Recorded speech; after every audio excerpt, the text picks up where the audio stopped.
আমার শাড়ি আমি দেব না। হাসান অস্বস্তি নিয়ে বলল, জেদ করো না নোলক, তোমার শাড়িটা বিনুকে দাও, আমি তোমাকে নতুন একটা এনে দেব। আপনি বরং আপনার বোনকে নতুন শাড়ি এনে দিন। আমি জানি এই শাড়িটা যদি আমি আজ দিয়েই দেই, পরে আর আমি নতুন শাড়ি পাবো না। আপনার ওসব মিষ্টি কথায় অনেক ভুলিয়েছেন, বিনিময়ে আমি আজ পর্যন্ত কিছুই পাইনি। অশ্রু ভরা চোখে বলল নোলক। বিনু একটু ঢং দেখিয়ে বলল, থাক ভাইয়া, দরকার নেই, আমি তো এখন পরের বাড়ির। থাক ভাবি, তোমার শাড়ি তুমিই রাখো। এবার নোলকের শাশুড়ি বলল, এই হাসান, তোর বউকে বল আমার মেয়েকে এক্ষুনি শাড়িটা দিয়ে দিতে। একটা শাড়ি নিয়ে এত ছোট লোকই? হাসান এবার রাগী কণ্ঠে নোলককে বলল, নোলক, বেয়াদবি না করে শাড়িটা বিনুকে দাও। আমি কথা দিচ্ছি তোমাকে আরেকটি শাড়ি এনে দেবো। আরে রাখেন তো আপনার কথা, আমার বিয়ের গহনাগুলো তো এখনো আপনার বোনের কাছ থেকে উদ্ধার করে দিতে পারেননি। হ্যাঁ শোনেন বিনু আপা, কালকের মধ্যে আমার সব গহনা ফেরত দিবেন। পুরো 3 ভরি ছিল, কিন্তু আমি যদি আমার গহনা কালকের মধ্যে না পাই, তাহলে আমি নিজ দায়িত্বে কালকে ছেলে পক্ষের সামনে বিচার দেব যে আপনি আমার গহনা চুরি করেছেন।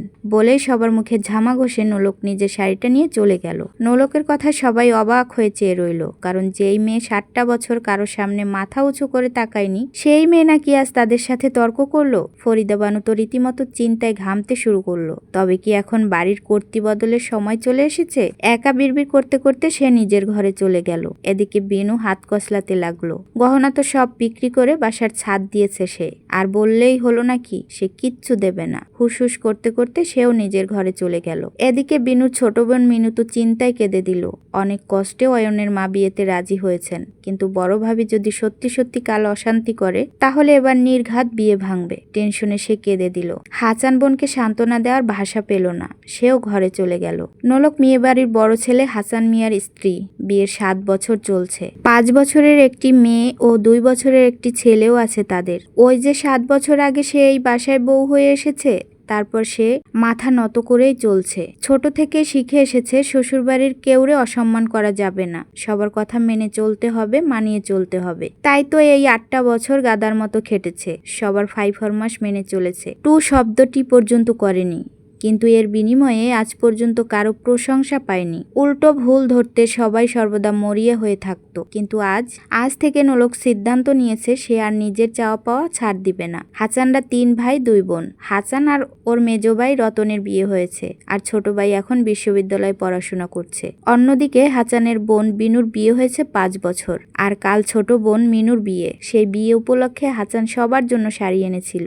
যদিও নোলকের শাড়ির দাম বিনুর শাড়ির চেয়ে কম, তবুও বিনুর নজর পড়ে নোলকের শাড়ির উপর, আর সেই থেকেই কথার কাটাকাটি শুরু। হাসান ঘরে ঢুকে দেখে নোলক বাচ্চাদের ঘুম পড়াচ্ছে। সে বিরক্তি নিয়ে বলল, সামান্য শাড়ির জন্য এত কাহিনী না করলেও পারতে। যাও চুপচাপ বিনুকে শাড়িটা দিয়ে দাও। বললাম তো দিব না। আর তোমার বোনকে বলেছে তো আমার গহনা ফিরিয়ে দিতে।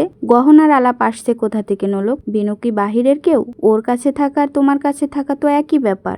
একই ব্যাপার না, আমার গহনা আমি ফেরত চাই। বলেই নোলক শুয়ে পড়ল। এদিকে নোলকের এমন পরিবর্তনে অবাক হলো হাসান। সকাল 6টা বাজে। এমন সময় প্রতিদিন নোলক ফরিদা বেগমকে চা দিয়ে যায়, কিন্তু আজ এখনো নোলক চা আনছে না দেখে অবাক হলেন ফরিদা। হন্তদন্ত হয়ে বেরিয়ে দেখলেন হাসানের ঘরের দরজা লাগানো। লাজ লজ্জা সব ভুলে রাগের মাথায় হাসানের ঘরের দরজা চাপাতে থাকেন। চেঁচিয়ে বলতে লাগলেন, কিরে নবাবজাদি, এখনো ঘুম শেষ হয় নাই তোর? আজকে কি না খেয়ে রাখবি আমাদের? বের হয় এখনই ঘর থেকে। বিয়ের 7 বছর পরেও তোর জ্বালা কমেনি?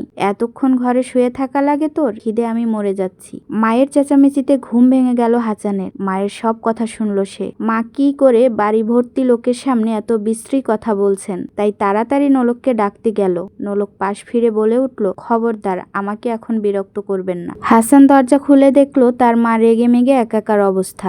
এতক্ষণে মায়ের চিৎকার চেঁচামেচিতে বিয়ে বাড়িতে আসা অন্যান্য অতিথিরাও জেগে গিয়েছেন। সবাই বৈঠক রুমে ভিড় জমিয়েছেন। হাসান শান্ত স্বরে জিজ্ঞেস করলো, কি হয়েছে মা? এভাবে 7 সকালে চেঁচামেচি করছো কেন? আত্মীয় স্বজনেরা কি ভাববে? ওসব কথা বাদ দে।